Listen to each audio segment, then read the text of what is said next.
当东汉末年的烽火燃遍中原，汉室倾颓如风中残烛，外戚与宦官的相争耗尽了朝堂最后的元气，董卓入京的铁蹄踏碎了洛阳的繁华，无数英雄豪杰在乱世中逐鹿天下。而颍川荀氏出身的荀彧，以王佐之才的美誉，在这波诡云谲的时代浪潮中，书写了一段既波澜壮阔又充满悲剧色彩的人生。他既是曹操统一北方的子房，为其擘画方略，举荐贤才，撑起曹魏基业的半壁江山，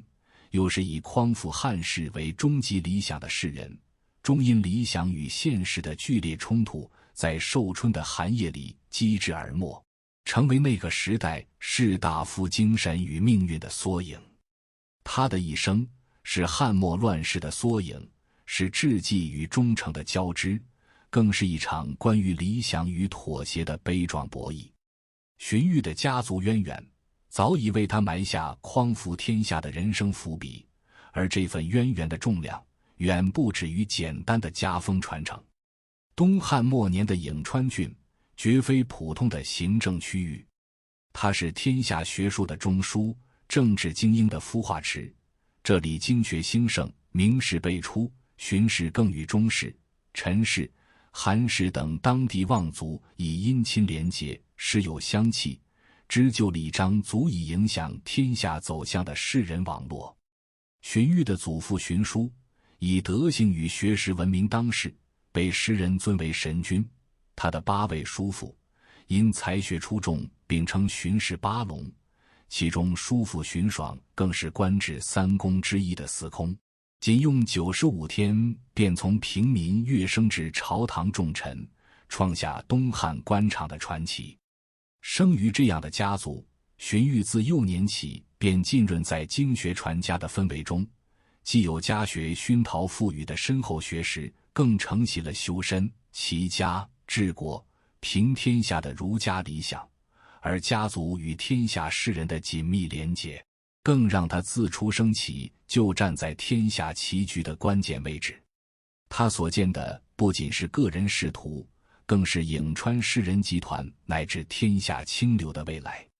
因此，他人生中的每一次抉择都绝非单纯的个人选择，而是以颍川士人为代表的正统士族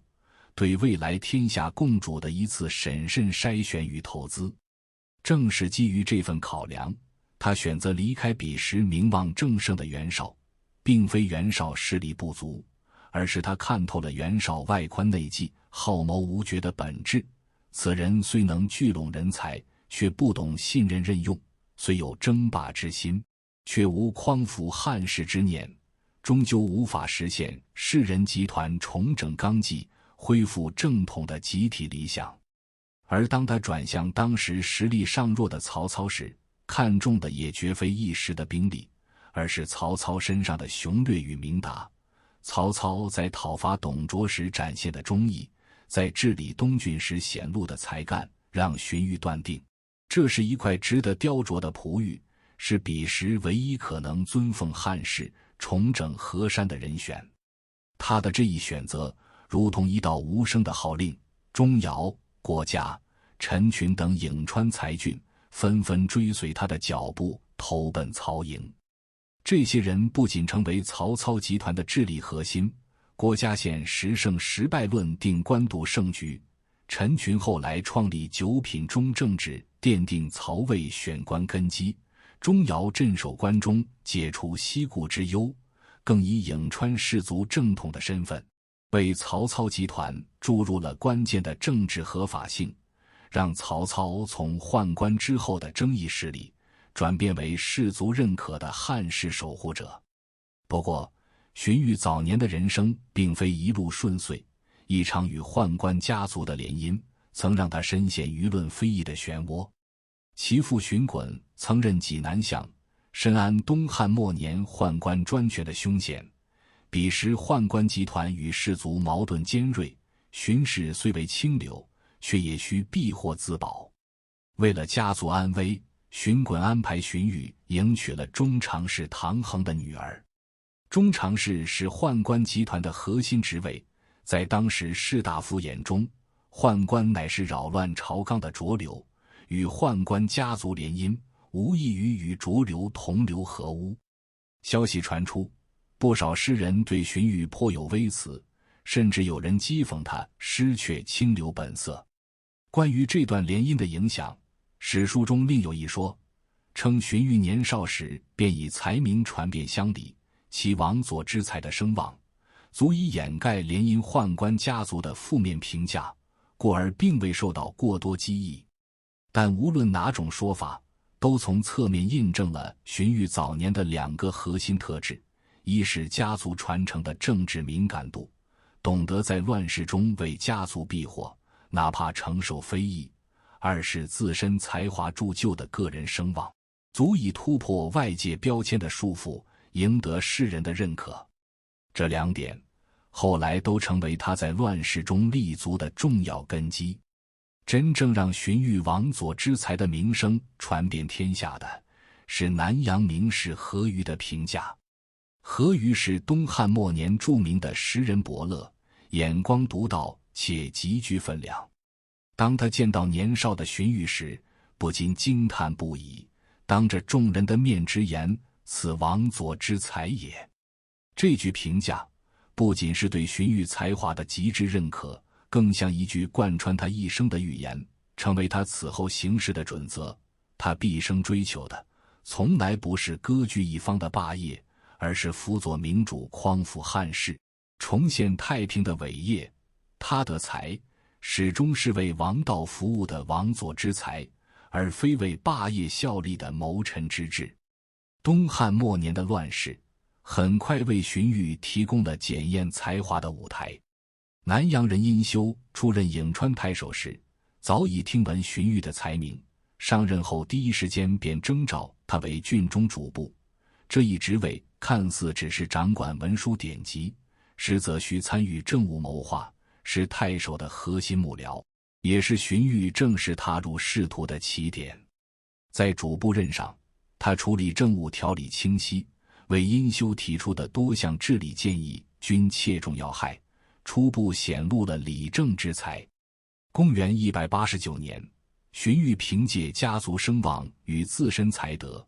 通过东汉士人入仕的核心途径举孝廉，被推荐至中央任职，随后被任命为守宫令。这一职位负责掌管皇帝的笔、墨、纸张等御用物品，虽无实权，却能近距离观察朝堂运作。他亲眼目睹灵帝末年的朝政混乱，亲耳听闻宦官与外戚的权力争斗，对东汉皇权早已名存实亡的现实有了更深刻的认知。这份经历让他日后匡扶汉室的理想多了一份对现实的清醒，少了一份书生气的空想。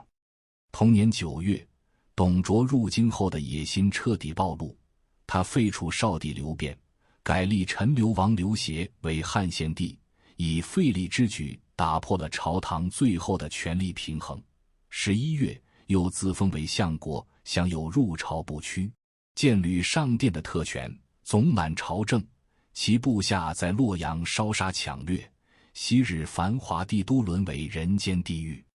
荀彧深知留在洛阳这座是非之地，不仅无法实现匡扶汉室的理想，反而可能沦为董卓暴政的牺牲品。于是他以请求外放地方，为朝廷治理一方为由，主动申请脱离中枢。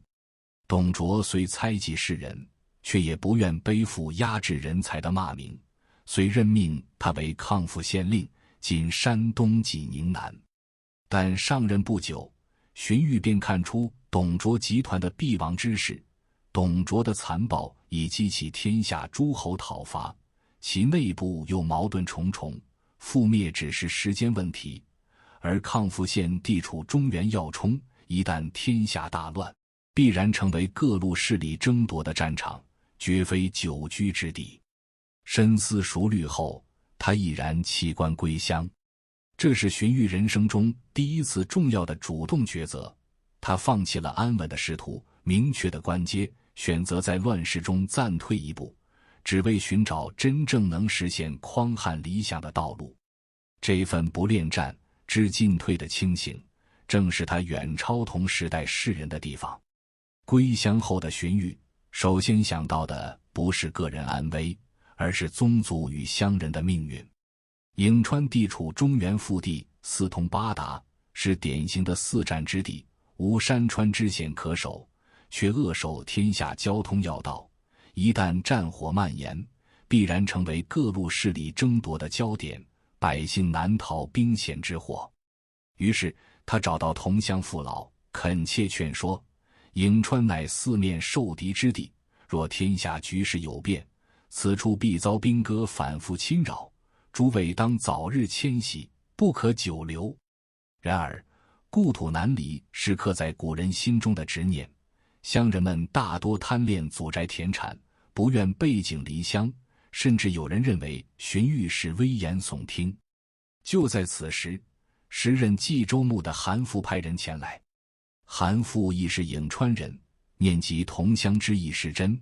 更想借荀氏望族的声望吸引颍川士族归附，以巩固自己在冀州的统治，这才主动提出迎接荀彧及其宗族前往冀州避难。荀彧虽看穿了韩馥的私心，却也想借此机会亲赴冀州，观察韩馥是否有匡扶汉室的能力与志向，便有了迁徙之意。可当他再次劝说乡邻同行时，仍无人愿意跟随。在多次劝说无果后，荀彧深知不能因众人的犹豫拖累宗族，乱世之中，迟疑便是灭顶之灾。最终他只能忍痛与同乡告别，独自率领荀氏宗族数百人，踏上前往冀州的路途。当荀彧率领荀氏宗族历经跋涉抵达冀州时，眼前的局势已与他出发时截然不同。原本承诺接纳他们的冀州牧韩馥，已在袁绍的压力下被迫让出冀州，这片富庶之地彻底落入袁绍手中。袁绍久闻荀彧之名，更清楚荀氏在颍川士族中的分量，为了拉拢这股关键力量，他对荀彧极尽礼遇，以上宾之礼相待，席间常与荀彧探讨天下大事，看似极为器重。此时的袁绍阵营中，荀彧的弟弟荀臣早已归附，同郡名士辛平、郭图也在其麾下担任要职。从表面看，这里仿佛是颍川士人的聚集地，而袁绍自身的条件也确实堪称当时天下诸侯中的佼佼者。出身四世三公的汝南袁氏，家族声望冠绝天下，占据冀州、青州等高于之地，粮草充足，兵甲强盛，麾下谋士如云，猛将如雨。仅从实力而言，似乎是实现匡扶汉室理想的最佳选择。但荀彧并未被表面的繁华迷惑，在与袁绍的朝夕相处中，他逐渐看清了这位霸主的本质。袁绍虽有雄才大略的虚名，实则心胸狭隘，听不进逆耳忠言，容不下一己之见，行事优柔寡断，每逢关键抉择，总在反复权衡中错失良机，用人更是疑人不用，即便任用人才，也处处提防，不肯放权。更重要的是，荀彧敏锐地察觉到，袁绍口中的匡汉不过是招揽人心的幌子，他真正追求的，从来不是恢复汉室正统，而是袁家独霸天下的霸业。这份认知，让荀彧心中的归附之意渐渐冷却。他深知，追随这样的人，永远无法实现自己重整河山、复兴汉室的理想。就在荀彧对袁绍阵营心生失望之际，他的目光落在了当时正在东郡默默发展势力的曹操身上。彼时的曹操，虽因宦官之后的出身在士大夫群体中声望不高，却有着袁绍所没有的特质。讨伐董卓时，他不顾兵力薄弱，独自率军西进，展现出以匡扶汉室为己任的忠义与果敢。治理东郡时，他严明法令，安抚百姓，将混乱的东郡治理得井井有条，显露出卓越的治世才能。荀彧通过多方观察断定，曹操虽暂时势力弱小，却有远见卓识，知人善任。更重要的是，他心中仍存匡扶汉室的初心，这正是荀彧苦苦寻觅的明主。公元191年，荀彧做出了人生中最关键的一次抉择，毅然离开势力强盛的袁绍，转而投奔尚在崛起中的曹操。当曹操得知荀彧前来投奔的消息时，欣喜若狂，亲自出城迎接，握着荀彧的手激动地说道：“这是我的张良啊！”张良是辅佐汉高祖刘邦推翻暴秦，建立汉朝的开国功臣，以运筹帷幄之中决胜千里之外闻名。曹操将荀彧比作张良，既是对其才华的极致认可，更暗含了与荀彧共赴汉室、成就大业的期许。随后，曹操任命荀彧为司马。此时的荀彧年仅29岁，却已凭借过人的眼光与才识，正式跻身曹操集团的核心层，开启了他居中持重、擘画天下的谋士生涯。当时，董卓虽已退回长安，但其势力仍威慑关东诸侯。曹操心中对董卓的威胁始终存有疑虑，便向荀彧询问应对之策。荀彧从容分析道：“董卓的残暴早已超出常理，他焚烧洛阳，屠戮百姓，早已失尽天下民心，且其集团内部矛盾重重，吕布、李榷、郭汜等人各怀一心，这样的人必然会因自身的暴虐与内乱而败亡，成不了什么大气候。”后来的局势发展完全印证了荀彧的判断，董卓的残暴统治激起天下诸侯联合讨伐，其内部更是因权力争夺矛盾激化，最终被王允与吕布联手诛杀。曾经不可一世的董卓集团随之土崩瓦解。可董卓死后，其部将李榷、郭汜为争夺权力反目成仇，率军出关东大肆掳掠，颍川、陈留等地再次惨遭涂炭，留在故乡的同乡大多死于战乱。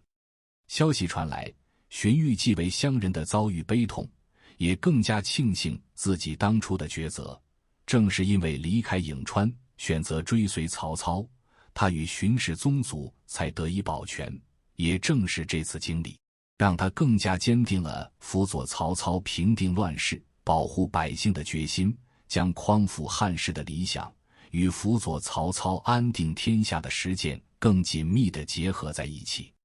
公元192年，曹操抓住机遇，率军镇压了在青州作乱的黄巾军，收编起精锐兵力30余万，改编为青州兵，实力大幅提升。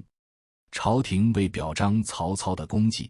任命他为兖州牧，后又升任镇东将军。曹操终于拥有了属于自己的稳固根据地，正式成为一方诸侯。而荀彧则以司马的身份，始终伴随曹操左右，无论是军事部署还是政务规划，他都积极参与谋划，为曹操集团的早期发展奠定了坚实基础。此时的荀彧已不再仅仅是曹操的谋士，更成为了他最信任的左右手。曹操每逢重大决策，必与荀彧商议，而接下来一场突如其来的危机，更让荀彧的王佐之才得到了淋漓尽致的展现。公元194年，曹操的父亲曹嵩在前往兖州投奔曹操的途中，被徐州牧陶谦的部将杀害。为报复仇，曹操亲率大军东征徐州。临行前，他将兖州的留守重任交给了荀彧与程昱。当时的兖州是曹操集团唯一的根据地，粮草、兵源皆源于此，其重要性不言而喻。曹操能将如此关键的任务托付给二人，足见对他们的信任。然而，曹操大军出征后，兖州内部却暗流涌动。陈留太守张邈、东郡陈宫等人因曹操此前诛杀兖州名士边让而心生恐惧。边让以文才名动天下，却因讥讽曹操被处死，其家族也遭牵连，这让兖州士大夫人人自危。张邈、陈宫本就与边让交好，又担心曹操日后对自己下手，遂暗中与被曹操击败的吕布勾结，图谋夺取兖州。吕布率军抵达兖州后，张邈为麻痹鄄城守军，先派部将刘毅前往兖州治所鄄城，今山东鄄城北，欺骗荀彧说道：吕将军是来帮助曹使军进攻陶谦的，还请马上供给军备与粮食，以助大军作战。当时鄄城的留守兵力本就薄弱，城中官吏与士兵听闻此事后，无不疑惑不安，唯有荀彧一眼看穿了这是张邈、陈宫的阴谋。他深知吕布向来反复无常，与曹操素有嫌隙，此前更是被曹操击败，绝无可能前来助战。张邈此举分明是想骗取军备，放松守军警惕，为后续攻城做准备。识破阴谋的瞬间，荀彧没有丝毫犹豫，立即下令军队加固鄄城的城墙与防御工事，封闭城门，严禁无关人员出入。同时，他派人星夜前往东郡，急召东郡太守夏侯惇率军回援。夏侯惇是曹操最信任的将领之一，麾下兵力精锐，是鄄城唯一的外援。此时的兖州，除了鄄城、范县、东阿三城仍在曹操控制下，其余诸城已纷纷响应张邈，投靠吕布阵营，局势万分危急。更糟糕的是，曹操率大军出征后，留守兖州的兵力本就稀少，且城中不少官吏与士兵早已被张邈、陈宫收买，暗中勾结，随时可能发动叛乱，鄄城可谓内忧外患。夏侯惇接到荀彧的急召后，深知鄄城安危关乎曹操集团的生死存亡，立即亲率精锐骑兵日夜兼程赶回鄄城。抵达鄄城后，夏侯惇与荀彧迅速采取行动，两人经过周密排查，摸清了城中与张邈、陈宫勾结的叛乱者名单，随后成夜发动突袭，诛杀叛乱者数十人。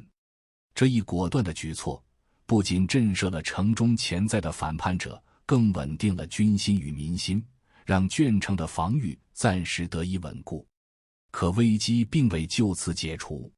豫州刺史郭贡受到吕布的煽动，认为鄄城已是孤城，有机可乘，遂率领数万大军前来进攻。一时间，鄄城城外大军压境，旌旗蔽日，城内人心再次惶惶，不少人甚至认为鄄城必破无疑，私下收拾行李准备逃亡。就在这千钧一发之际，郭贡却突然派人前来鄄城，提出要与荀彧当面见面。这一举动让城中诸将无不警惕，夏侯惇等人纷纷劝阻荀彧：您是兖州的核心支柱，如今郭贡大军压境，来意不明，您若是前往他的军营，必定会有危险，万万不可前去。面对诸将的担忧，荀彧却异常镇定，他冷静分析道：郭贡与张邈、陈宫等人素来没有深厚的交情，他这次率军前来得十分仓促，必然还没有与张邈等人定下牢固的盟约，现在仍在观望之中。若是我趁他计策未定之时前去游说，就算不能让他转而帮助我们，至少也能说服他保持中立。可若是我们现在表现出怀疑与畏惧，反而会让他觉得鄄城真的不堪一击，进而与张邈等人联手，那样鄄城就真的没有生路了。说完，荀彧不顾众人的劝阻，毅然整理衣冠，独自一人骑马出城，前往郭贡的军营。郭贡见荀彧单人独骑前来，神色从容，没有丝毫惧意，心中不禁暗自惊讶。他本以为鄄城已是惊弓之鸟，守军必定惶恐不安，却没想到荀彧如此镇定，由此推断鄄城必定早有防备，易守难攻。在营帐中，荀彧条理清晰地分析了当前的局势。他向郭贡点明，吕布虽看似势大，却无固定根据地，不过是流寇之师，追随吕布终将难成大事。而曹操虽暂离兖州，却手握精锐，迟早会回师收复兖州，届时与曹操为敌者必将自取灭亡。郭贡听后，深知荀彧所言非虚，自己若强行攻城，不仅难以攻克有防备的鄄城，还可能因拖延10日被回师的曹操夹击，陷入腹背受敌的境地。权衡利弊后，郭贡最终放弃了进攻鄄城的打算，率军撤走。劝退郭贡后，荀彧并未放松警惕，他深知范县、东阿两城是鄄城的重要屏障，范县控扼兖州东部，东阿则背靠黄河，若这两城也落入吕布手中，鄄城将成为真正的孤城，即便暂时守住，也难以长久支撑。于是荀彧与程昱紧急商议对策，决定由程昱亲自前往范县、东阿，稳定两城的人心与防务。程昱不负所托，凭借其过人的胆识与口才，最终保住了范县与东阿。正是因为荀彧在关键时刻的镇定与谋略，识破阴谋，急召援军，诛杀叛者，劝退郭贡，再加上程昱稳定两城，曹操集团才得以保住兖州最后的根据地。若是没有荀彧的力挽狂澜，曹操集团很可能在此次叛乱中彻底覆灭，东汉末年的历史走向也将因此改写。不久，曹操在徐州前线得知兖州叛乱的消息，心急如焚，立即率军从徐州回师，与吕布在濮阳展开激战。经过数次艰苦卓绝的战斗，曹操最终凭借青州兵的精锐与谋士的谋划，击败吕布，收复了濮阳等地，兖州的局势逐渐稳定下来。而经此一役，曹操对荀彧的信任与倚重也达到了新的高度。兖州叛乱的余波尚未完全平息，曹操与荀彧便开始着手巩固战果。公元195年正月，曹操率军主动出击，击败了侵入定陶的吕布军队，将兖州核心区域的控制权牢牢握在手中。5月，他又将目光投向驻守巨野的吕布部将薛兰、李丰，亲自率军发起猛攻。吕布闻讯后，亲率大军前来驰援，却被早有准备的曹操击败，只得仓皇撤退。曹操乘胜追击，不仅歼灭了巨野的守军，斩杀薛兰、李丰，还顺势进驻盛世。至此，兖州的叛乱已基本平定，曹操集团终于摆脱了无家可归的危机。然而，就在局势逐渐明朗之际，一个新的战略抉择摆在了曹操面前。徐州牧陶谦病逝，徐州瞬间陷入群龙无首的状态。曹操认为这是夺取徐州的绝佳时机，当即提出计划，先率军东取徐州，彻底掌控这一附属之地，再回师剿灭吕布残余势力。但这一看似趁势扩张的计划，却遭到了荀彧的坚决反对。在荀彧眼中，此时的当务之急绝非夺取徐州，而是彻底巩固兖州这块曹操集团赖以生存的根基之地。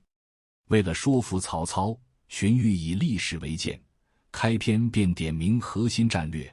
当年汉高祖刘邦坚守关中，汉光武帝刘秀占据河内，都是先牢牢巩固自己的根据地，以此为根基控制天下。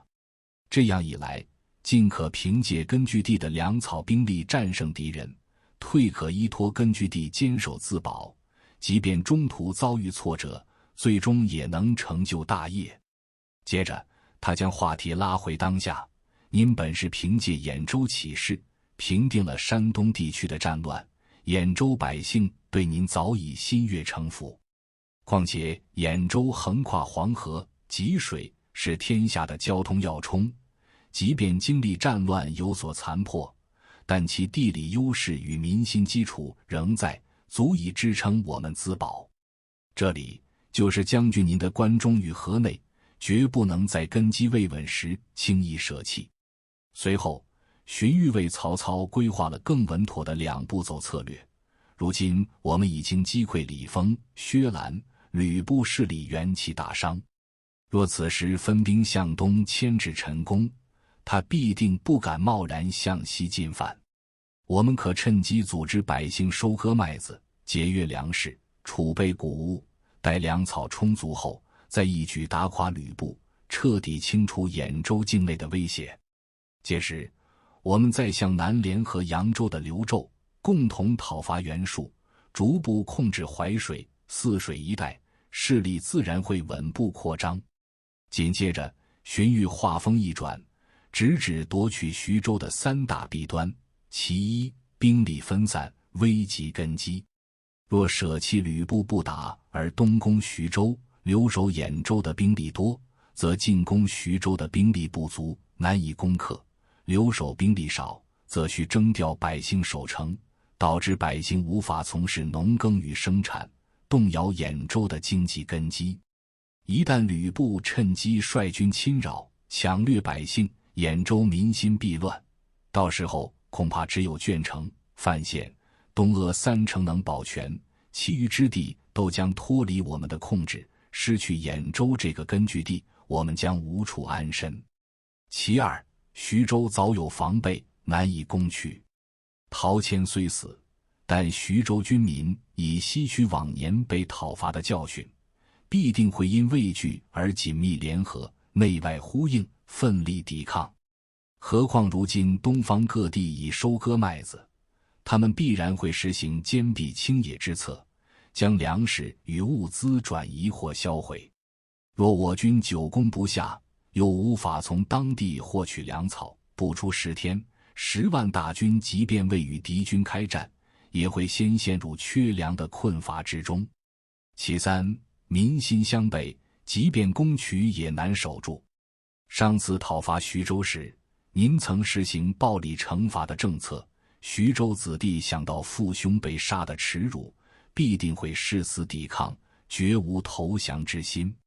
即便我们侥幸攻下徐州，也会因民心相悖而难以长久占有。夺取一块无法掌控的土地，不仅无益于实力增长，反而会分散我们的精力。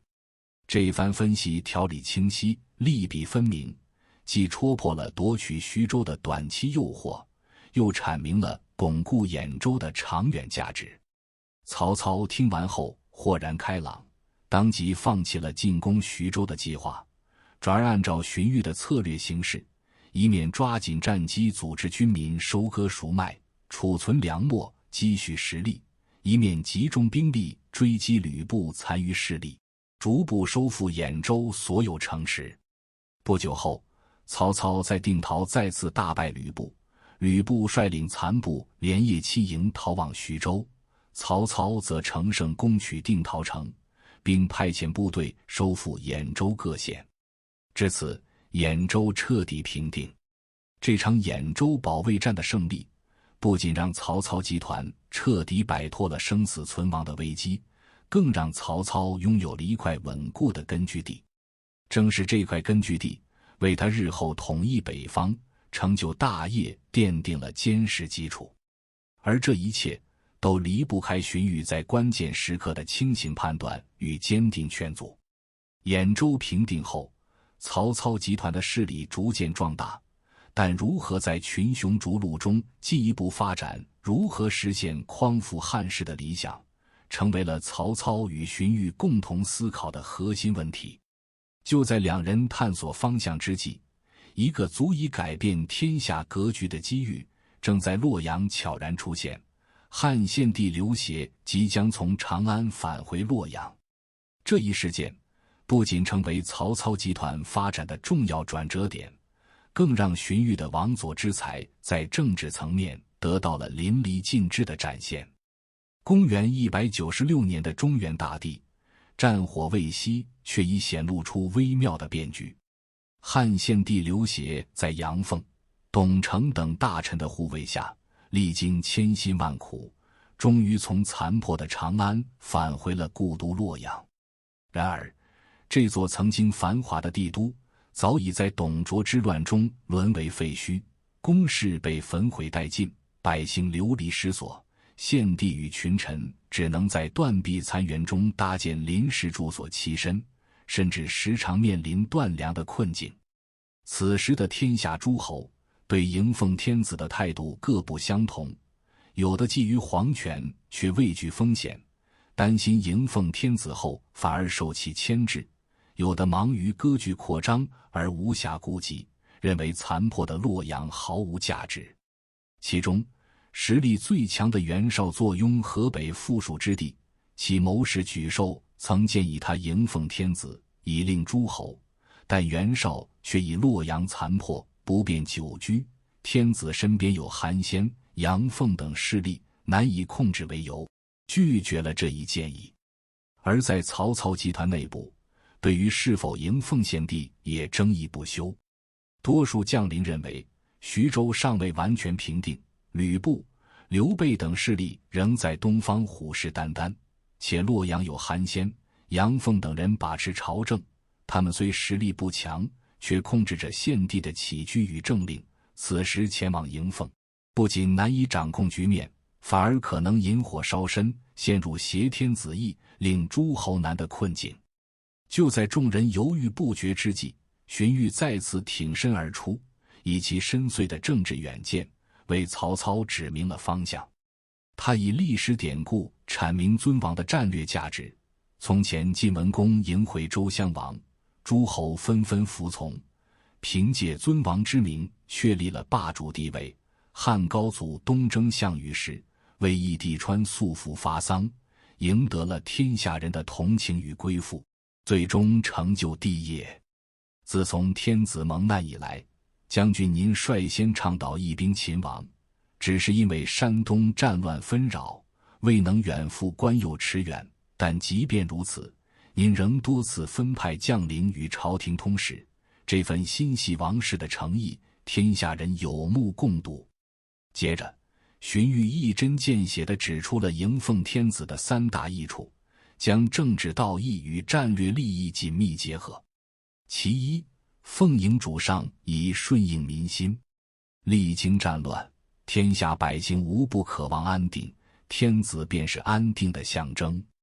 迎奉天子既能赢得百姓的拥护，又能占据道义制高点，让任何反对者都陷入逆天命，被汉室的舆论困境。其二，秉持公正以收服天下英雄。乱世之中，许多英雄豪杰仍心怀汉室，只是苦于没有明主可依。迎奉天子后，将军可借汉室正统之名，以公正之心招揽人才，让天下英雄知晓辅佐曹操便是辅佐汉室，从而吸引更多贤才归附。其三，扶持大义以凝聚人心。儒家忠君思想仍深入人心，扶持汉室，保护天子，便是践行大义。此举能让将军在士大夫群体中树立忠义形象，进一步巩固与颍川氏族等正统势力的联系，为集团注入更稳固的政治合法性。最后，荀彧语气坚定地警示道：如今韩先、杨凤之流，不过是匹夫之勇，根本无力掌控朝政，更无法阻碍您的大业。若此时不及时扶正朝廷，一旦天下人萌生汉室已亡的叛离之心，日后再想挽回，就再也来不及了。这番话既打消了曹操对控制天子难度的顾虑，又点明了迎奉天子的紧迫性。在那个名正言顺仍具强大号召力的时代，谁先抓住汉室正统这面旗帜，谁就能在政治博弈中占据绝对主动。曹操本就有匡扶汉室的志向，经荀彧点拨，当即下定决心迎奉天子。他先是派遣曹洪率军西进，试图提前迎接献帝，却因董承的阻挠而受阻。当时洛阳朝廷内部，董承与护驾的韩先矛盾尖锐，董承既担心曹操入京后削弱自身权力，又想借袁术部将长卢的势力牵制韩先，故联合长卢、据险阻挡曹洪西进，让迎奉之路多了一层波折。同年2月，曹操改变策略，亲自率军击败了在颍川作乱的黄巾军，既扫清了前往洛阳的障碍，又向洛阳朝廷展示了实力。7月，曹操亲率大军抵达洛阳，以司隶校尉的身份迅速稳定了洛阳局势。他先是诛杀了韩信的党羽，震慑了企图作乱的势力，随后以洛阳残破、粮食匮乏，难以供养朝廷为由，劝说献帝迁都许县（今河南许昌东）。迁都许县后，汉献帝任命曹操为大将军、武平侯，让其总揽朝政，而荀彧则因定策迎奉天子的大功，升任汉侍中、守尚书令。这个职位相当于朝廷的总秘书长，掌管中书政令的起草与传达，是皇帝身边最核心的官员之一。从此，曹操正式确立了奉天子以令诸侯的战略优势。他可以以献帝的名义向天下诸侯发号施令，讨伐不臣，可以凭借汉室正统的旗号吸引天下贤才前来投奔，更可以在政治上占据绝对主动，让袁绍等割据势力陷入逆命的舆论困境。而荀彧则以尚书令的身份开启了居中持重的生涯。此后，曹操常年在外征战，许都朝廷的政务处理、军国大事的筹划、人才的选拔与任用，几乎都由荀彧一手主持。他一边以汉室臣子的身份维护朝廷的运转，践行匡扶汉室的理想，一边以曹操谋士的身份为其统筹后方，出谋划策，成为曹操集团连接汉室与霸业的关键纽带，更成为许都朝廷事实上的定海神针。若说荀彧在战略决策上为曹操集团定方向，那么他在人才举荐上的远见卓识，则为这一集团强根基。在主持许都中书政务期间，荀彧深知乱世之争的本质是人才之争。一座稳固的根据地，一套清晰的战略，最终仍需靠贤才去落地执行。因此，他始终将举荐贤才视为核心要务，以为国举贤的标准，为曹操集团搭建起一套堪称曹魏基石的人才梯队。曹操曾在与荀彧商议军国大事时，坦诚问道：若你日后无暇兼顾，谁能代替你为我谋划大事？荀彧毫不犹豫地推荐了2人，一是他的侄子荀攸，二是此前曾受他举荐安抚关中的钟繇。后来的事实证明，这2人皆成曹魏集团的中流砥柱。荀攸以谋主之姿追随曹操左右，在官渡之战中现声东击西之计，解白马之围，又策反袁绍部将张合、高览，成为扭转战局的关键。钟繇则长期镇守关中，不仅稳住了西方防线，更为曹操输送了大量粮草与兵员，彻底解除了他与袁绍对峙时的西顾之忧。更令人称道的是，荀彧举荐人才从不拘泥于出身、名声或世俗评价，唯以真才实干为唯一标准。起初，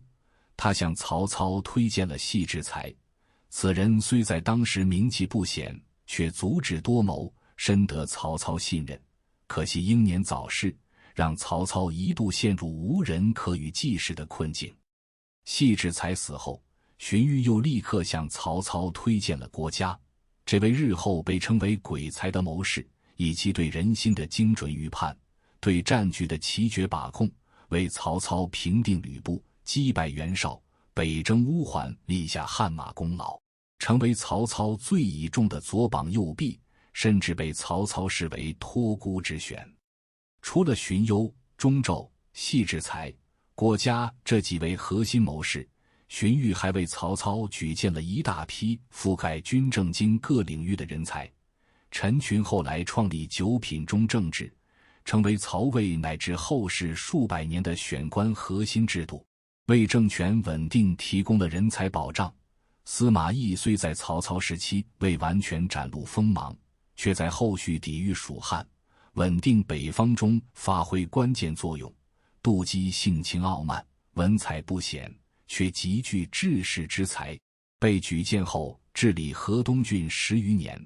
将这片战乱之地打造成仓廪充实、百姓安乐的富庶之乡，成为曹操集团的重要粮仓。这些人当中，不乏像戏之才郭嘉那样因不拘小节而受世俗非议者，也有像杜基那样因性情刚直而不被常人看好者，但荀彧总能透过表象看到他们的本质才能，甚至在曹操有所疑虑时力排众议，反复举荐。正是这份识才之明与举贤之功，让曹操集团得以汇聚天下英才，形成谋臣如云、猛将如雨的鼎盛局面，为其统一北方提供了最核心的人才支撑。而在辅佐曹操成就霸业的同时，荀彧对汉室的忠诚更体现在诸多细微之处。汉献帝刘协自幼颠沛流离，却始终爱好文学，抵达许都后，虽有了相对安稳的居所，却仍因朝政由曹操主持而难免孤寂。荀彧看在眼里，便经常联合荀悦、孔融等兼具学识与忠汉之心的大臣，入宫为献帝试讲。他们围坐于改建的宫室中，朝夕谈论《诗经》《尚书》等经史典籍，既为献帝讲解治国之道，也陪他排解乱世中的苦闷。在荀彧看来，匡扶汉室从来不是一句空洞的口号，他既需要通过军事胜利平定战乱、恢复统一，更需要通过文化传承延续汉室的精神血脉。若仅靠武力征服，即便能统一疆域，也难以让天下人真正认同汉室正统。唯有让献帝在乱世中仍能修习学问、传承文脉，才能为恢复汉室保留一丝希望的火种。这份在政务繁忙之余仍不忘辅佐献帝的坚持，既是他作为汉臣的本分，也是他对王佐之才理想的终极践行。他要辅佐的从来不是某一个割据诸侯的霸业，而是能让汉室重归安定，让百姓免于战乱的太平盛世。随着曹操集团的势力逐步扩张，北方版图上一个最具威胁的对手也愈发清晰，正是出身4世3公的袁绍。公元197年正月，曹操亲率大军南征张绣，却因张绣临时倒戈，突袭曹营而遭遇惨败，不仅折损了长子曹昂、侄子曹安民与心腹典韦，军队士气更受重挫。远在河北的袁绍得知消息后，愈发骄横自负，特意致信曹操，信中言辞傲慢无礼，字里行间满是胁迫之意，仿佛已将曹操视为囊中之物。曹操阅信后勃然大怒，营帐内诸将见状，都以为他是因南征失利，情绪难平才动怒，唯有荀彧看穿了这份怒火下的深层忧虑。此时的袁绍刚刚剿灭劲敌公孙瓒，彻底掌控了冀州、青州、幽州、滨州4州之地，麾下兵力逾10万，战马过万，已是北方无可争议的最强割据势力。反观曹操，虽占据兖州、豫州，却因常年征战，疆域心定，兵力与财力都远逊于袁绍。荀彧清楚，曹操的愤怒从非为一时兵败，而是源于对能否与袁绍抗衡的深层焦虑。一旦袁绍举河北之力南下，曹操集团恐将面临灭顶之灾。时任侍中的钟胄见曹操连日心绪不宁，私下向荀彧询问，曹公近来神色不佳，莫非是因败给张绣之事耿耿于怀？荀彧摇头答道：曹公向来明达，绝非会纠结一时成败之人。他真正忧虑的是袁绍在河北的势力已成气候，随时可能挥师南下。随后荀彧拜见曹操，曹操将袁绍的书信递给荀彧，叹息道：如今我有心讨伐袁绍这等藐视朝廷的逆臣，却担心实力不足，难以匹敌，你可有良策？面对曹操的忧虑，荀彧没有急于宽慰，而是从人才格局与战略根基两个核心维度，为曹操分析了他与袁绍的根本差距。他沉声道：自古以来，决定成败的从非一时强弱，而是主事者的才能。若有真才，即便起初弱小，终能逆势崛起；若为庸碌之辈，即便坐拥强兵，也会渐趋衰败。当年汉高祖刘邦与楚霸王项羽的兴衰，便是最好的例证。如今天下能与您争夺大业的，唯有袁绍一人。我愿为您剖析他的短板与您的优势。论度量，袁绍看似宽和，实则心胸狭隘，用人却又疑心重重，有才者难获信任。而您明辨事理，不拘小节，只要有真才实学，便愿破格任用，这是您在容人用人上的盛世。论谋略，袁绍遇事优柔寡断，常因反复权衡错失良机，而您能审时度势，当机立断，既不墨守成规，又能随机应变，这是您在决策效率上的盛世。论用兵，袁绍军中军纪松弛，法令如同虚设，士兵虽多，却一盘散沙，难以形成战力；而您治军严明，赏罚分明，士兵虽少，却皆愿拼死效命，这是您在军队战力上的盛世。论德行，袁绍靠着家族四世三公的声望，刻意装出礼贤下士的姿态，博取虚名，归附他的多是追名逐利，无真才实学之辈。而您待人以仁，处事以诚，不慕虚名，生活简朴，却对有功之人格外慷慨，天下间忠诚正直、务实肯干的士人都愿为您效力，这是您在人心向背上的盛世。这番剖析既精准点破了袁绍外强中干的本质，更彻底驱散了曹操的疑虑。荀彧话锋一转，进一步坚定他的信心：您有这4点优势，又能奉迎天子，秉持正义讨伐叛逆，天下诸侯谁敢不从？袁绍那点表面的强盛，又有何惧？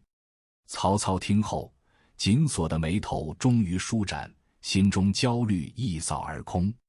但他仍有一丝顾虑，沉吟道：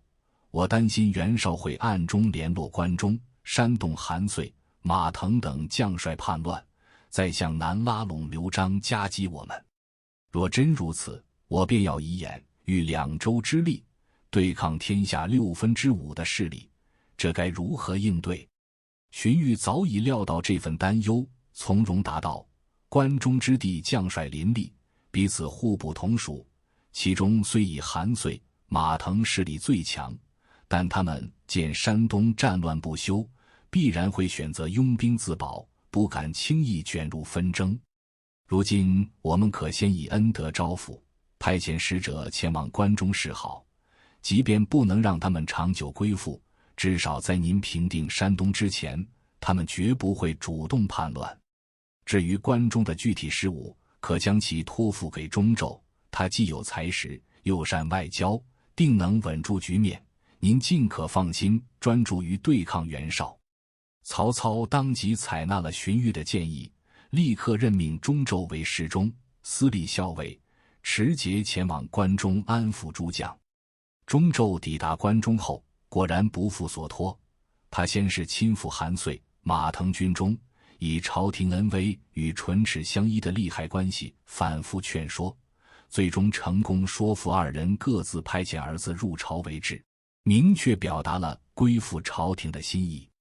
关中的稳定不仅彻底解除了曹操的息鼓之忧，更让他得以集中全部兵力筹备与袁绍的决战，为日后官渡之战的胜利埋下了关键伏笔。公元198年5月，曹操再次率军南征张绣，却在撤军途中遭遇张绣的追击。战前，曹操曾写信给留守许都的荀彧，字里行间满是信心：贼军虽紧追不舍，我军每日仅能行进数里，但我已算定，待至安众县，必能将张绣击溃。后来的战局果然如曹操所料，他在安众县利用地形设下埋伏，又使张绣的追兵进入包围圈，随后发动突袭，一举击溃敌军。同年7月，曹操凯旋返回许都，荀彧向他请教：您此前为何能如此笃定，必定能在安众击败张绣？曹操笑着解释：敌人执意阻止我军回归大本营，这相当于将我军置于死地。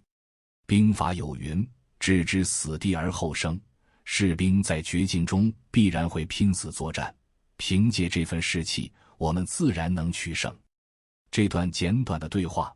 不仅展现了曹操对兵法的灵活运用与军事才能，更暗藏着他与荀彧之间君臣相知的默契。荀彧了解曹操的谋略深度，愿意主动探寻其用兵思路；曹操也信任荀彧的格局，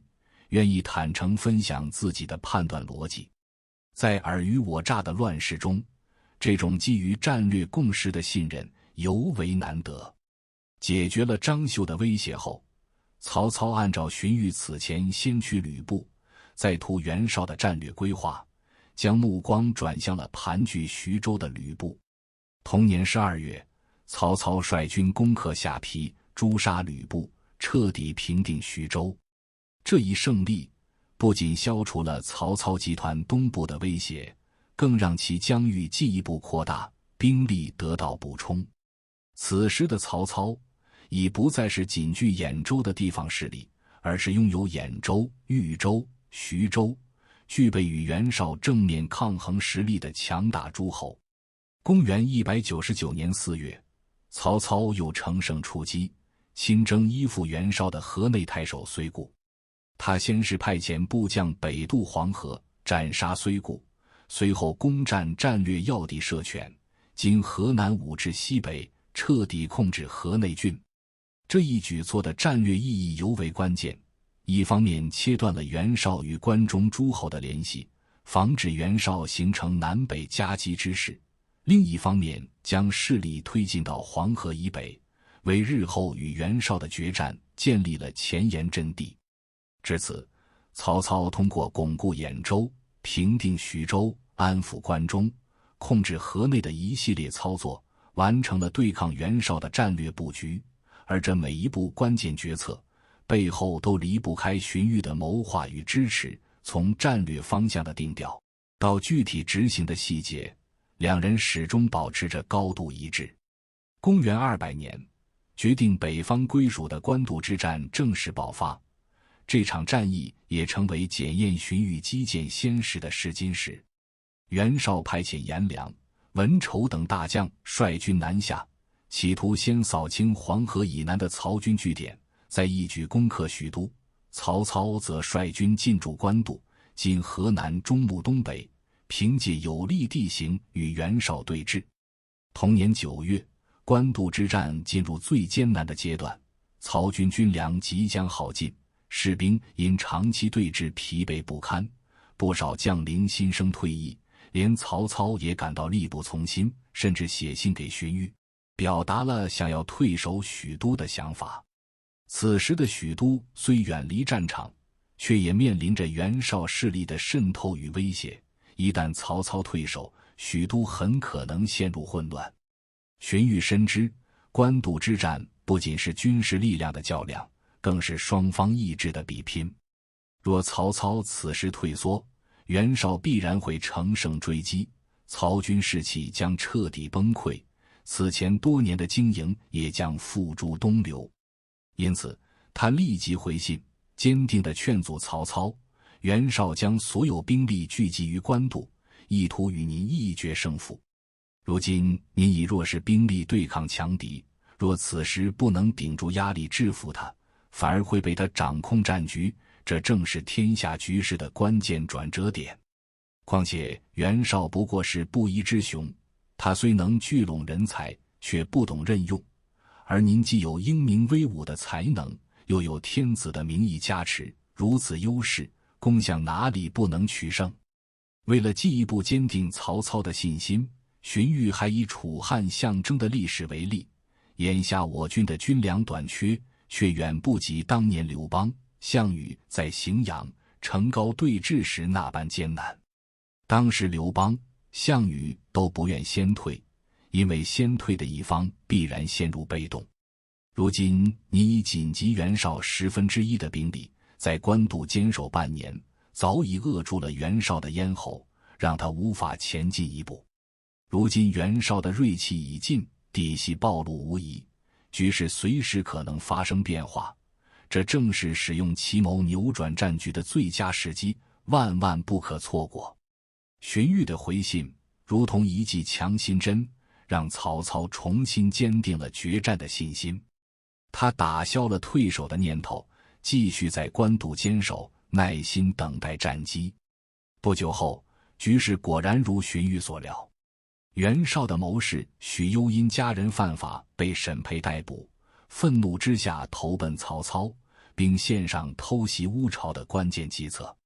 曹操当机立断，亲自率领精锐骑兵连夜突袭乌巢，斩杀袁绍大将淳于琼，烧毁了袁绍的全部军粮。袁绍大军得知乌巢失守的消息后，军心动摇，全线崩溃。曹操乘胜追击，歼灭袁军7万余人，袁绍仅带着800骑兵仓皇渡河北逃，从此一蹶不振。官渡之战的胜利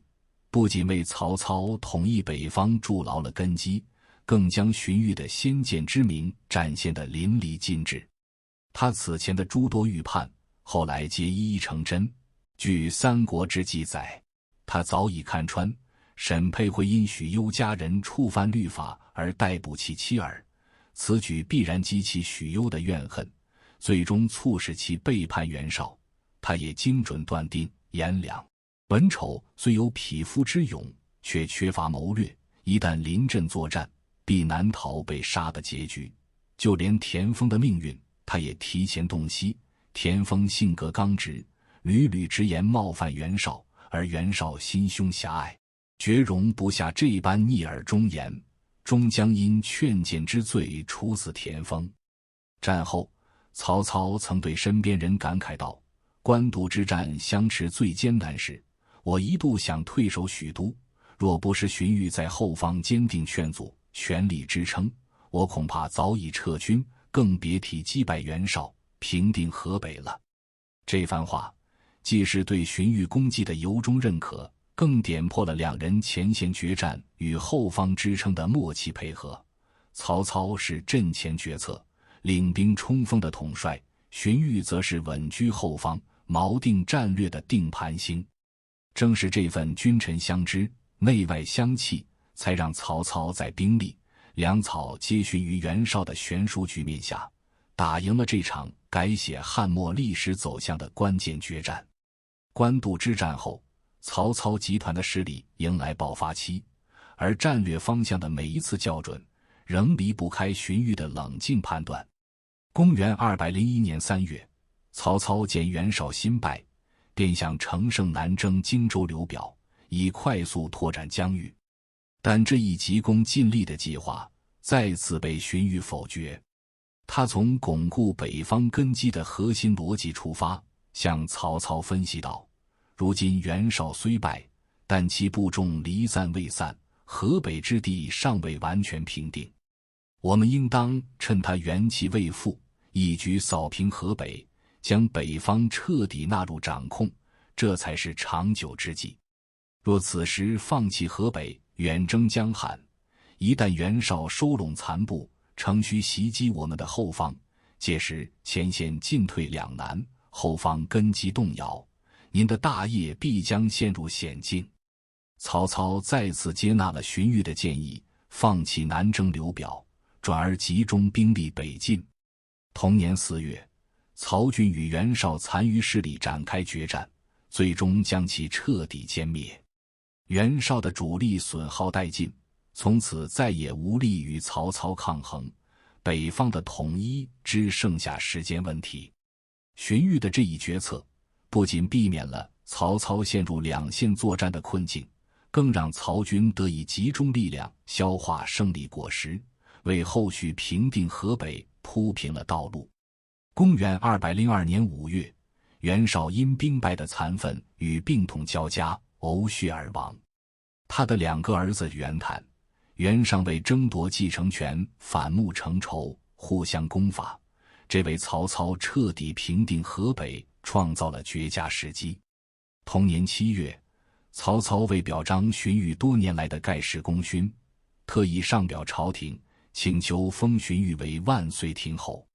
在这份饱含敬重的表文中，曹操开篇便确立谋功高于战功的基调，思虑深远是功劳的首要根基，运筹谋划是受赏的根本依据。野外作战的功绩比不上朝堂上的决胜千里，沙场杀敌的功勋难及安定国家的深远影响。因此，当年周天子赏赐周公封地不亚于姜太公封地，汉高祖给予萧何的封地超过平阳侯曹参，这是自古以来尊崇谋臣的道理。紧接着，曹操细数荀彧的功绩，荀彧积德行善，从小到大始终如一，即便遭遇乱世也心怀忠诚，渴盼太平。他的每一条建议没有不奏效的，正是依靠荀彧的功业，臣才能扫清障碍，取得成功，如同拨开浮云，让日月重现光明。陛下迁都许县后，荀彧伴随在陛下身边，尽忠职守，谦逊恭顺，行事如履薄冰，殚精竭虑地安抚百姓，稳定朝政。天下能够渐趋平定，荀彧的功劳最大，理应赐予他高爵，以表彰他的元勋之功。然而，面对这份厚重的封赏，荀彧却以未曾亲临战场，无野战之功为由，极力推辞，甚至将曹操的上表暂时压下，不愿让朝廷就此展开讨论。曹操得知后，亲自写信给荀彧，言辞恳切地劝说：自从与您共事以来，您帮助我纠正战略偏差，辅佐朝政运转，举荐贤才，提出奇策，每一次周密谋划，都为集团立下汗马功劳。立功不一定非要靠在战场上厮杀，您在后方的支撑比前线杀敌更重要。希望您不要推辞这份封赏，这既是对您功绩的认可，也是朝廷对贤才的尊崇。在曹操的再三坚持下，荀彧才最终接受了万岁亭侯的封爵。这一细节既彰显了荀彧攻城不居的谦逊品格，更暗含了他对汉臣身份的坚守。他不愿因功高而逾越本分，始终以汉室辅佐者的姿态自居，而非曹操的私属功臣。公元204年，曹操率军攻克邺城，今河北临漳，这座袁绍集团的核心腹地被攻占，标志着河北战局的决定性胜利。随后，曹操被朝廷任命为冀州牧，权势达到新的高度。此时，有谋士向曹操建议，应当恢复古代的九州制，如此一来，冀州所管辖的范围将大幅扩大，河东、冯邑、扶风等郡都将并入冀州。天下人见冀州强盛，会更容易服从统治。这一提议恰好契合了曹操巩固权势的需求，他颇为心动，准备采纳。荀彧得知后，立即出面劝阻。他从稳定天下局势的长远利益出发，向曹操剖析其中的风险。如果依照古代九州制合并郡县，冀州的管辖范围会骤然扩大，所夺取的地盘太多，必然会引发天下诸侯的警惕。之前击败袁尚，天下已经震动，人人都在担心自己的地盘和兵力会被逐步吞并。如今若强行扩大冀州疆域，只会让诸侯们心生恐惧，加剧局势动荡。况且现在已有传言，关右的将领们正因河北平定而闭关自守，若他们听到恢复九州制的消息，到时候必然会联合叛乱。一旦关右叛乱，袁尚就会获得喘息之机，袁谭也可能心生二意，刘表则会趁机巩固江汉势力。如此一来，天下平定将遥遥无期，之前的努力也可能付诸东流。随后，荀彧为曹操规划了更稳妥的路径，先集中精力平定河北残余势力，彻底稳固北方，然后修复旧都洛阳，向天下展示尊奉汉室的诚意，再南征荆州，指责刘表不向朝廷进贡的行为。这样一来，诸侯们才会安心，不会轻易反叛。等天下完全平定后，再商议恢复古制的事情，这才符合国家长久利益。曹操读完荀彧的建议后，恍然大悟，立即回信给荀彧：如果不是您及时提醒，我恐怕会犯下大错，造成不可挽回的损失。随即，他搁置了恢复九州制的计划，转而专注于肃清河北残余势力。这一决策不仅避免了天下局势的再次动荡，更让曹操得以稳步推进统一北方的进程，减少了不必要的阻力。曹操平定冀州后，为感谢荀彧多年来的定海神针之功，特意在邺城为他建造了一座宏伟的府邸，其他将领则根据功劳大小获得了不同规格的住宅。有一次，曹操亲自前往荀彧的新府邸游览，看着这座规制堪比王侯的宅邸，笑着对荀彧说：这就是周礼中所说的六勋之差啊。六勋是古代对功勋的6种等级划分，最高等级的功勋才能匹配相应的礼遇。曹操以六勋作比，既是对荀彧功勋的极致认可，也暗含了他对荀彧超越一般臣子的待遇。此时的荀彧已成为曹操集团中无可替代的核心人物，两人的君臣关系也达到了顶峰。这一时期，荀彧与荀攸形成了内外配合的格局。荀攸以谋主身份跟随曹操随军出征，负责临场战术谋划，应对瞬息万变的战场局势。荀彧则以尚书令身份留守许都，主持中书政务，统筹后方粮草、人才调度与朝政运转。两人虽地位显贵，却都保持着低调谦逊的作风，从不居功自傲。更难得的是，荀彧将朝廷赐予的财物、封地收入大多分给了族人和朋友，自己家中没有多余的财产。这种清廉奉公的品格，在当时士族子弟普遍追求奢华的风气中，显得尤为可贵。为了进一步巩固与荀彧的关系，曹操还主动提出联姻，将自己的女儿许配给了荀彧的长子荀彧。从此，两人不仅是政治上的君臣知己，更成为了亲情连结的亲家。政治上的绝对信任与亲情上的紧密连结，让荀彧在曹操集团中的地位更加稳固，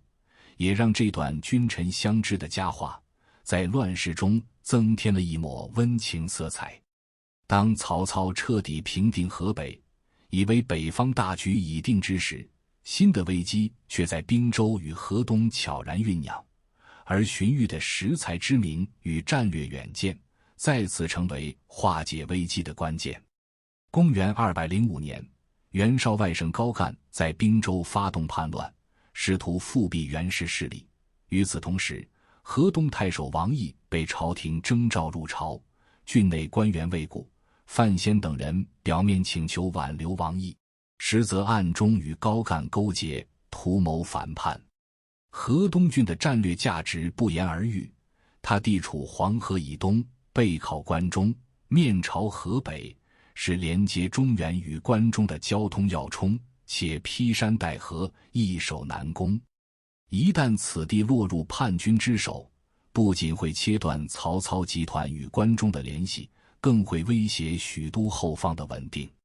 曹操对此忧心忡忡，他对荀彧坦言，关右将领本就凭借地形与骑兵割据一方，若受叛乱牵连，必起疑心。如今张胜在萧山渑池作乱，还向南勾结刘表，这群势力交织在一起，恐成大患。河东是天下重地，你要为我举荐一个像萧何、寇寻那样的人才，才能稳住此地。荀彧稍加思索，便给出了人选：西平太守、京兆人杜基，有勇足以应对危难，有智足以随机应变，他便是治理河东的最佳人选。曹操当即采纳建议，任命杜基为河东太守。杜基到任后，果然不负荀彧所见，他没有急于用兵，而是采取安抚分化的策略，先假装顺从魏固等人的意愿，麻痹其警惕，在暗中联络河东贤士，争取民心支持，最后趁叛军放松戒备之际，联合曹操援军，一举平定叛乱。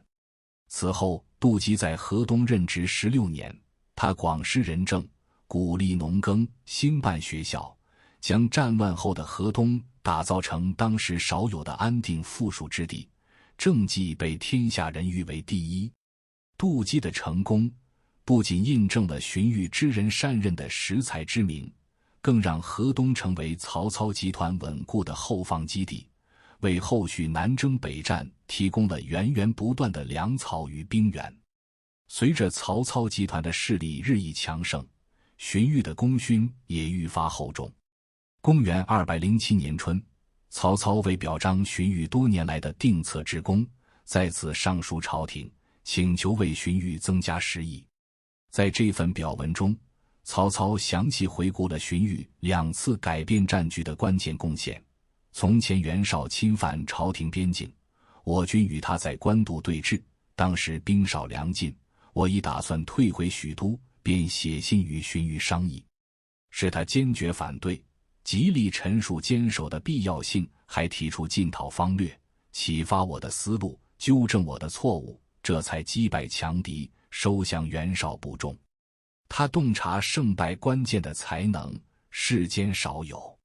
袁绍战败后，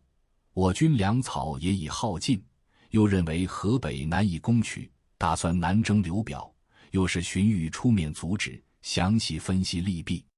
我听从他的建议，回师北征，才得以歼灭袁氏残余，平定四州。当初若从官渡退兵，袁绍必乘胜追击，我军形势倾覆难挽。若执意南征刘表，不仅无利可图，还会丢失原有地盘。荀彧这2条计谋，让我军转败为胜，转祸为福。他的谋略与功勋，远非我所能及。先帝看重指挥调度之人，古人重视运筹帷幄之功，此前对荀彧的封赏，与他的功勋远不匹配。臣请求朝廷重新评议，为他增加10亿。面对这份恳切的举荐，荀彧依旧秉持谦逊，极力推辞。曹操只好再次写信劝说，您为我献上的计策，远不止表文中提到的这2件。您始终保持谦虚，但通达时务的圣人，从不会被虚名所束缚。您以智谋安定天下，让我获得荣耀的事，何止100件？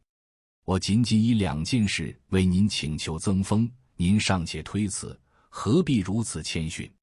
在曹操的反复劝说下，荀彧才最终接受增封，他的10亿增加1000户，前后共计2000户。在当时的曹魏集团中，能达到这一高度的臣子寥寥无几，足见曹操对荀彧的重视已远超常人。更令人动容的是，后来曹操还打算上表朝廷，任命荀彧为3公，即东汉朝廷最高官职。荀彧得知后坚决反对，他让荀攸多次向曹操推辞，前后推辞10余次，曹操最终只好放弃这一想法。荀彧的坚持并非故作清高，而是他对汉臣身份的坚守。在他心中，三公之位是汉室的最高荣耀，理当由真正忠于汉室的人担任。自己作为曹操的谋士，若身居三公之位，难免会被视为曹操亲信，既可能损害汉室威严，也与他匡扶汉室的初心相悖。这份在权力巅峰前的清醒与克制，让他与那些追逐功名利禄的臣子截然不同，也让王佐之才的形象更添一份悲壮的底色。公元208年，曹操基本平定北方，天下局势逐渐清晰，南征荆州，一统长江以北的计划被提上日程。出兵前，曹操再次向荀彧询问计策。这位伴随他走过10余年风雨的谋士，依旧保持着精准的战略洞察力。如今中原已定，南方的刘表集团早已知晓自身困境，军心民心不稳。我们可表面上出兵宛城、叶县，摆出正面进攻的姿态，吸引其注意力，在暗中派遣轻装部队快速穿插，趁其不备发动突袭，必能一举攻克荆州。曹操依计而行，亲率大军南征。彼时刘表已重病缠身，听闻曹操大军压境，惊惧交加，不久便病逝。其幼子刘琮继位后，深知双方实力悬殊，无力抵抗，最终率领荆州军民投降。曹操几乎兵不血刃便占领荆州，迈出了平定南方的关键一步。这一胜利再次印证了荀彧运筹帷幄的谋略价值，也让曹操集团的势力达到顶峰。然而巅峰之下，裂痕已生。随着曹操权势日益膨胀，他与荀彧之间匡扶汉室的共同理想开始出现难以弥合的分歧。曹操逐渐不再满足于汉相的身份，统一北方的功业让他萌生了建立曹氏霸业，甚至取而代之的野心。而荀彧始终坚守汉臣底线，他辅佐曹操的终极目标从来不是扶持一个新的割据霸主，而是借助曹操的力量平定乱世，让汉室重归安稳。这种理想与现实的冲突，如同潜伏的暗流，最终将荀彧推向了悲剧的终点。公元212年的许都，虽仍是汉室名义上的都城，却早已被权力更迭的暗流笼罩。董昭等曹操心腹大臣看穿了曹操尽图王业的野心，暗中串联百官，提议为曹操进爵为公，加封9锡。这9种赏赐本是古代帝王对勋臣的最高礼遇，可在汉末语境下，加9锡早已成为权臣迈向善代的关键信号。王莽篡汉前便曾受9锡之礼。董昭深知荀彧在曹操集团与许都朝廷中的分量，特意私下与他商议，希望借他的声望推动此事，让进爵为公名正言顺。面对这一触及汉臣底线的提议，荀彧没有丝毫犹豫，断然拒绝。他对董昭正色道：曹公本兴义兵，目的是匡扶朝廷，安定天下，秉持的是忠贞之诚，坚守的是退让之实。君子爱人，当以品德相劝，不应促成这种超越本分的事。这番话既是对曹操匡汉初心的提醒，更是对董昭等人劝进之举的否定。在荀彧心中，他辅佐曹操20年，殚精竭虑谋定北方，是为了让汉室在乱世中重归正统。魏公之封意味着曹操将建立魏国这一独立于汉室的政权，9锡之礼则意味着曹操在礼制上超越皇权。这彻底打破了他借曹操之权扶汉室的预设，也摧毁了颍川氏族以经学辅皇权的最后希望。可荀彧没意识到，此时的曹操早已不是初平2年那个与他畅谈共扶汉室的兖州牧。权力的膨胀，统一北方的功业，以让曹操的野心远超汉相范畴。荀彧的反对让曹操第一次感受到心腹谋主的阻力，这不是两人第一次在战略上产生分歧，却是第一次在根本立场上针锋相对。此前无论是取兖州、迎天子，还是抗袁绍、平河北，两人的目标始终围绕平定乱世、复兴汉室。可如今曹操的目标变成了建立曹氏基业，而荀彧仍坚守复兴汉室。这条维系20年君臣相知的纽带终于彻底断裂。曹操明白，只要荀彧继续留在许都主持中书，就会成为自己进爵未功的最大障碍。一场不动声色的权力调整悄然展开。同年，曹操以南征孙权为名，上表朝廷，请求召荀彧前往谯县劳军。荀彧一生多居中书，极少随军出行。他深知这并非单纯的劳军，却仍以汉臣之礼奉命前往。或许在他心中还存有一丝侥幸，期待能与曹操当面沟通，挽回对方匡汉的初心。可抵达谯县后，曹操却以军贵神速，需众臣协理为由，强行将荀彧留在军中，不再让他返回许都。随后又上表献帝，将荀彧的官职从侍中、守尚书令改任为侍中、光禄大夫、持节、参丞相军事。表面上仍是高官，实则剥夺了他主持朝廷政务的核心权力。这一变动让荀彧彻底看清了现实，他毕生坚守的匡汉理想早已与曹操的霸业野心背道而驰。他为之付出20年心血的曹魏集团终究要成为汉室的掘墓人。同年10月，曹操大军进至濡须口，今安徽无为东南，与孙权军队对峙。荀彧因忧思成疾，留在寿春（今安徽寿县）。这座曾见证过袁术称帝闹剧的城池，如今却成了荀彧人生的终点。关于荀彧的死因，《三国志·荀彧传》仅以忧薨3字记载，简洁的近乎冰冷；而《魏氏春秋》与《后汉书》则留下了更具悲剧色彩的细节。曹操曾派人向荀彧赠送食物，荀彧打开食器，却见其中空无一物。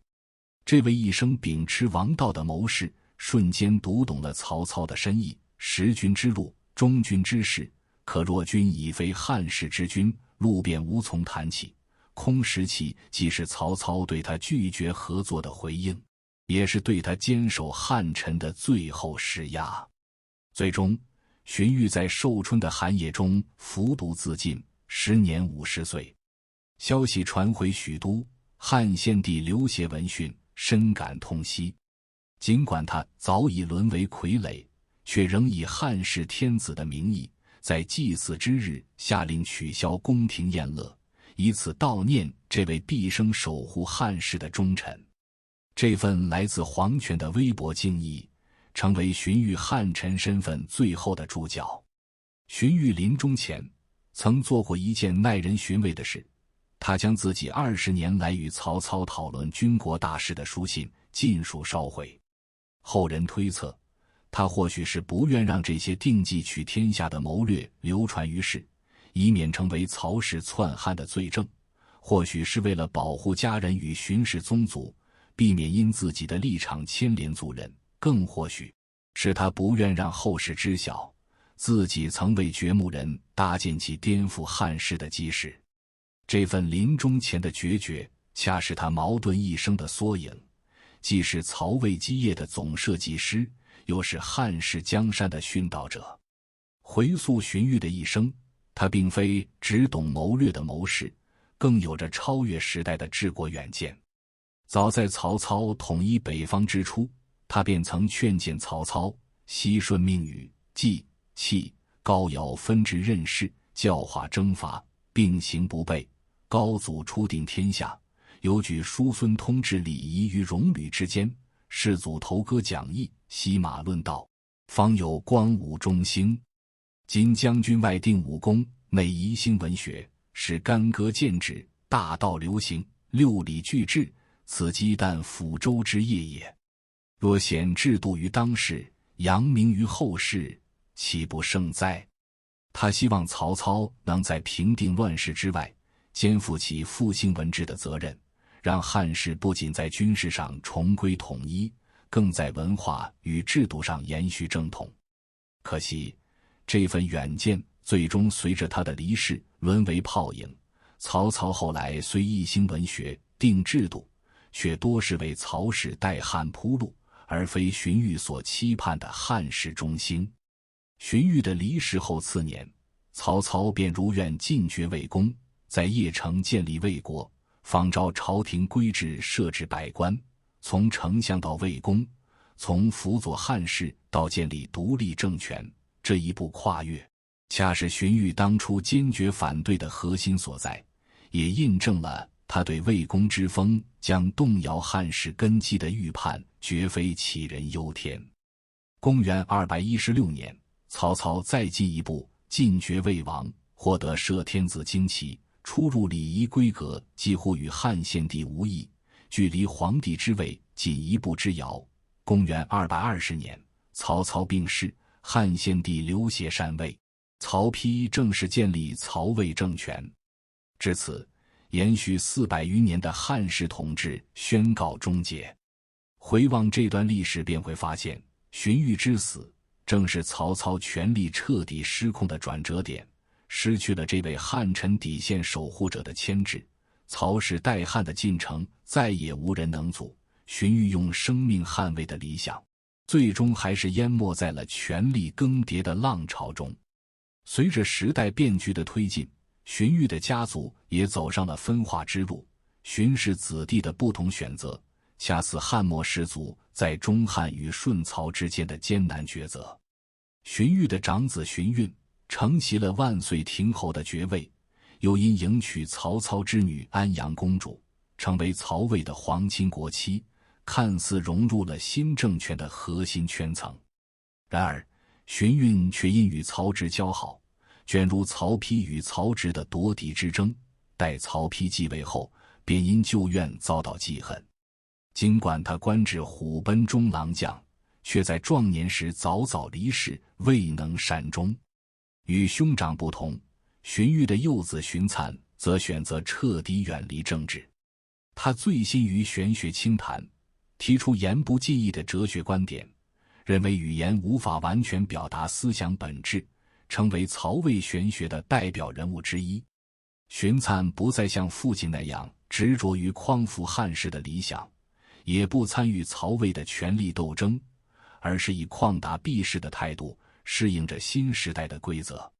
从荀运的被动卷入到荀粲的主动梳理，荀氏家族完成了从汉室忠臣到曹魏世家的悄然转变。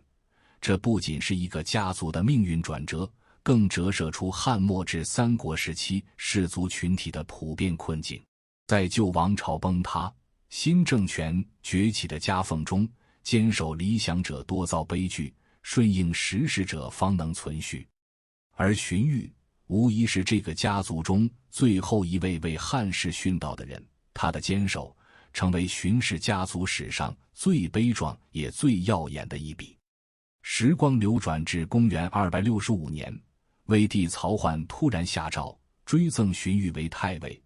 这一东汉时期的最高官职。此时距离荀彧去世已过去54年。这份迟到的荣誉，与其说是曹魏政权对荀彧定策之功的认可，不如说是即将登场的西晋统治者的政治考量。西晋皇室司马师本身便是氏族代表，追赠荀彧太尉，既能拉拢以荀氏为代表的颍川氏族，又能借荀彧王佐之才的声望，美化禅代的合法性。可对于荀彧而言，这份死后的殊荣早已毫无意义。他毕生追求的，从来不是曹魏或西晋的三公之位，而是汉室的中兴，天下的太平。他倾尽心血辅佐曹操，不是为了帮曹氏搭建篡汉的基业，而是希望借曹操的力量终结战乱，让百姓免于流离。遗憾的是，他的理想终究与时代潮流相悖，他的忠诚最终只换来一场悲剧。或许在荀彧服毒自尽的那个寿春寒夜，他早已预见了汉室的覆灭，却始终未曾后悔自己的选择。这份知其不可为而为之的坚守，正是这位王佐之才留给后世最珍贵的精神遗产。荀彧的悲剧从来不是选错明主的个人遗憾，而是整个汉末士大夫群体理想与现实碰撞的时代缩影。在那个礼崩乐坏、纲常瓦解的乱世，大多数士人或如袁绍般追逐霸业，汲汲于权力，或如孔融般空谈义理，脱离现实，或如贾诩般明哲保身，随波逐流。唯有荀彧试图在辅佐强权与坚守汉室之间开辟一条平衡之路。他以为能借曹操的兵力平定乱世，行汉室中兴之事，却最终发现，权力一旦膨胀，便如脱缰野马般，再也无法掌控。他以为凭一己之力能挽狂澜于既倒，却终究明白，在乱世洪流的冲刷下，个人的理想渺小的如同尘埃，终究抵不过时代大势的碾压。当我们穿透千年历史的尘埃，重新审视荀彧的一生，会发现他早已超越曹魏谋主或汉室忠臣的单一标签。他是东汉末年士族政治逻辑崩塌的见证者，是儒家王道理想与乱世强权现实激烈碰撞的祭品，更是中国士大夫精神从经学手正向魏晋通变转型的关键节点。他的悲剧从来不是个人选择的失误，而是一个时代的结构性困境。当旧秩序瓦解，新规则未立，坚守理想者注定要承受撕裂的痛苦。荀彧的所有选择都深植于东汉士族的政治逻辑之中。自光武帝刘秀重建汉朝以来，士族以经学传家维系文化正统，以察举征辟参与政治运作，逐渐形成皇权与士族共生的治理模式。皇权依赖士族的文化认同与行政能力稳固统治，士族则依赖皇权的制度保障与身份认可延续家族地位。荀彧出身的颍川荀氏，正是以荀子经学为根基，世代是汉的望族。这种皇权士族共生的逻辑早已刻入血脉。他最初弃袁投曹，并非看重曹操的军事力量，而是认定曹操能延续这一共生关系。曹操早年讨伐董卓时的忠义，收编黄巾军士的仁厚，接纳颍川士族时的包容，都让荀彧相信，这是一个能借士族之力平定乱世，以皇权之名安定天下的理想合作者。荀彧始终期待曹操能成为汉之曹参，在平定乱世后归还权柄，让士族重新主导经学治国的传统秩序，却没料到曹操最终要做魏之武王。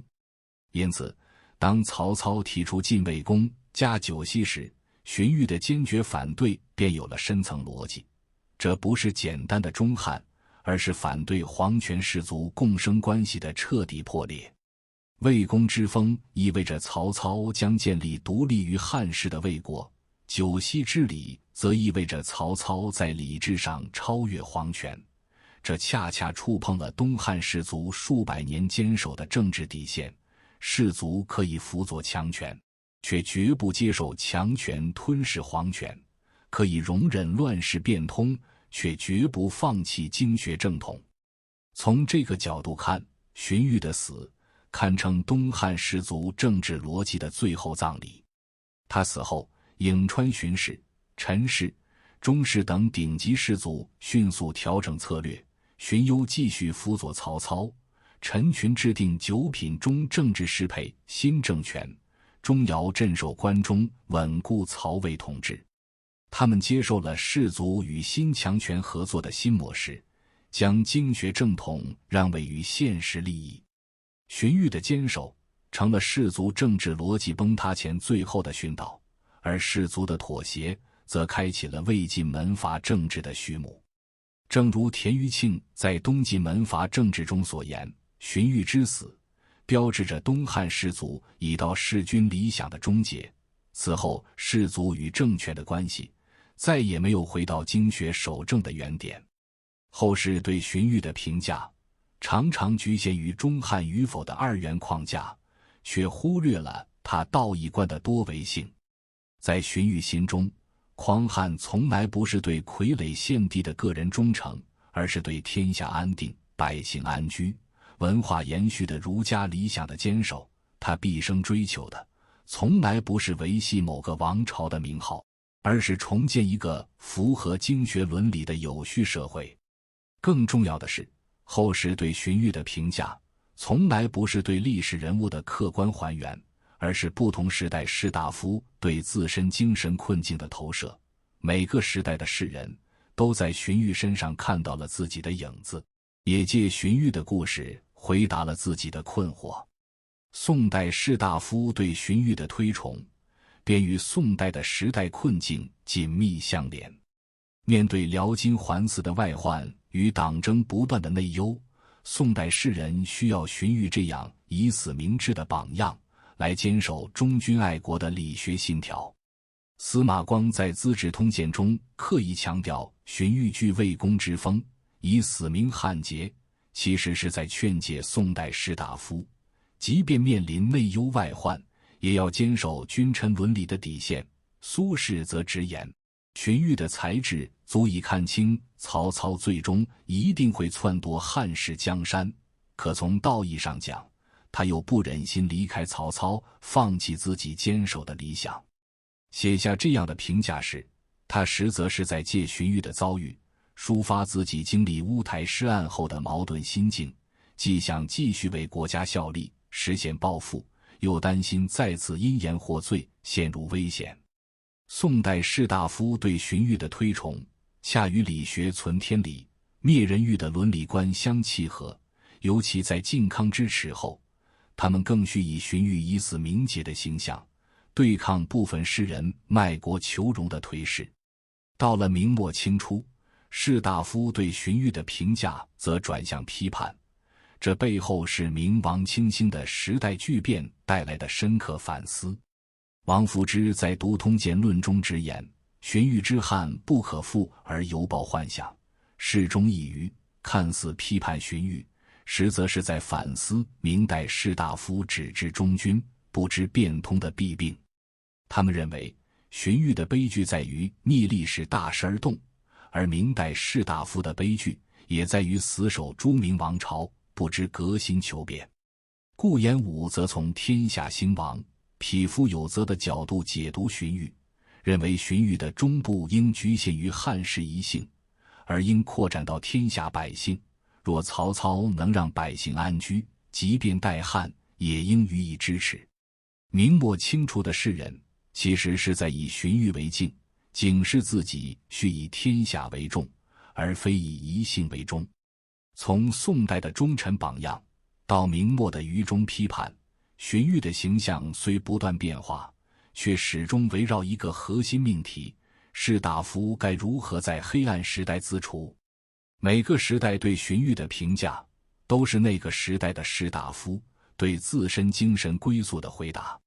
荀彧留给后世的，不是算无一策的谋略传奇，也不是完美无缺的道德偶像，而是士大夫最珍贵的两种品质：韧性与清醒。所谓韧性，是他在理想不断破灭后仍不放弃的坚守。从弃源头曹时对匡汉的憧憬，到守兖州时对抗叛乱的挣扎，再到反对魏公时的决绝，他一生都在面对理想与现实的巨大差距。他以为曹操是匡汉明主，却发现其暗藏篡汉野心；他以为许都是汉室中枢，却发现其逐渐沦为曹魏据点；他以为士族能维系正统，却发现士族在现实面前纷纷妥协。可即便如此，他也没有像贾诩那样明哲保身，没有像华歆那样投靠新主，而是选择以死明志。这种知其不可为而为之的韧性，正是士大夫精神的核心。理想可以破灭，但坚守理想的勇气不能丢；现实可以黑暗，但照亮现实的初心不能灭。所谓清醒，是他对自己一生的深刻自省。他临终前烧毁与曹操讨论军国大事的书信，不是怕罪证泄露牵连族人，而是怕后世误解他的初心。他怕后人只看到他助曹平河北的事功，却忘了他解曹抚汉的理想。这种清醒是士大夫的自省精神，既要反思自己的选择，对自己的人生负责，也要考虑后世的评价，对历史负责。既要承认自己的局限，不盲目自大，也要坚守自己的底线，不随波逐流。在荀彧心中，士大夫不仅要建功立业，更要留下精神遗产，而他留下的精神，便是在黑暗中坚守光明，在迷茫中保持清醒。寿春的寒夜早已消散，汉末的烽火也已熄灭，但荀彧那捧着空石器的身影，却永远矗立在历史的长河中，成为一座照亮士大夫精神之路的灯塔。他的悲剧不是结束，而是开始。从唐代的房玄龄、杜如晦，到宋代的范仲淹、文天祥，再到明代的海瑞、张居正，每个时代的士大夫都在荀彧的故事中寻找自己的答案：如何在强权面前保持道义？如何在理想与现实之间平衡？如何在黑暗时代坚守光明？荀彧的价值不在于他解决了这些问题，而在于他展现了这些问题的永恒性。士大夫的精神困境从来不是某个时代的特例，而是人类面对权力与道义理想与生存时的普遍困境。荀彧的坚守也不在于他的成功，而在于他的真实。他有过希望，有过迷茫，有过挣扎，有过绝望，却始终没有放弃自己的初心。或许正如钱穆在中国历代政治得失中所言，中国士大夫的伟大不在于他们能永远正确，而在于他们能在错误与困境中始终保持对道义的敬畏，对理想的坚守。荀彧便是如此，他不是完美的圣人，却是真实的理想主义者；他不是成功的政治家，却是永恒的精神象征。读懂荀彧，便读懂了中国士大夫的精神底色；记住荀彧，便记住了人类在黑暗中寻找光明的勇气。荀彧的故事永远留在了历史的书页中。他是那个时代最矛盾的人，既是曹魏基业的奠基人，又是汉室的殉道者。他也是那个时代最清醒的人，看清了天下大势，却又最糊涂地坚守着明知不可为的理想。或许正是这份矛盾与坚守，让他超越了同时代的许多英雄豪杰，成为汉末乱世中一道独特的风景，一道关于忠诚、理想与悲剧的风景，一道永远值得后人铭记与深思的风景。